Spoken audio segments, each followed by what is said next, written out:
Hey, what's going on guys? In this video we are going to see an example of if-else statement. Here what we are going to do is we are going to create a program that's going to ask the user an input of year. For example, if the user enter 2008, it's going to decide whether it's a leap year or not and give the output as given year is leap or given year is not leap based on the year. Okay, now let's go ahead and begin this one. First I'm going to introduce an integer type of variable. Let's call this one n. This is going to be the year we are getting from the user. Now we have to give a prompt to the user to enter the year, so let's put that one right here. Okay, enter the year, \n2 just for the new line. Enter the year, enter the year, and user is going to see this and enter the year.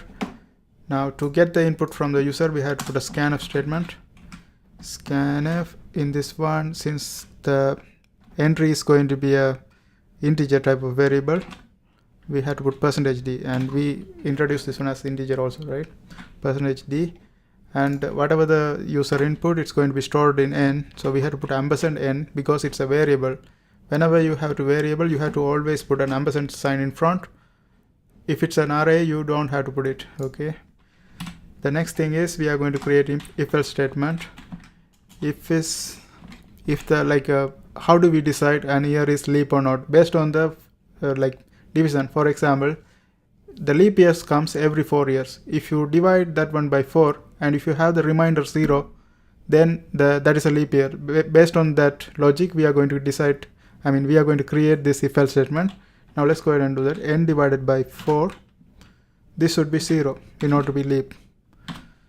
Okay, now if this is true, then it's going to give a printf. It's going to print it out as given year is leap. Okay, let's put a \n given. I have to put a t right here. Okay, given year is leap. Okay, now if this is true, if the remainder is 0, it's going to print it out as given year is leap. If it's not, we have to give a else statement. If it's not true, if the remainder is not equal to 0, it's going to print out this one, given year is not leap. Let's copy paste this one right here. Copy paste, and this one is not. Okay, that's it. Now let's go ahead and run this one.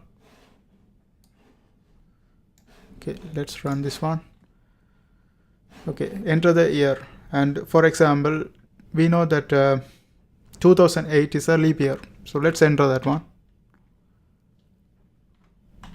Okay, something wrong.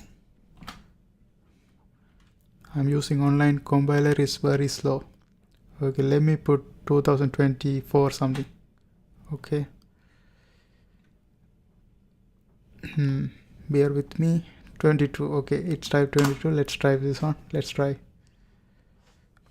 Okay, given year is leap. Oh, it's 20,224. It's like very far from the present. Now let's try something that is not leap. So for example, 2010 is not leap. 2010 is not leap, so given year is not leap. Okay, and that's how it works. I hope you guys find this video helpful, and if you are trying to access these codes, it's in my blogger. I put the link of my blogger in the description, so you can go ahead and access them.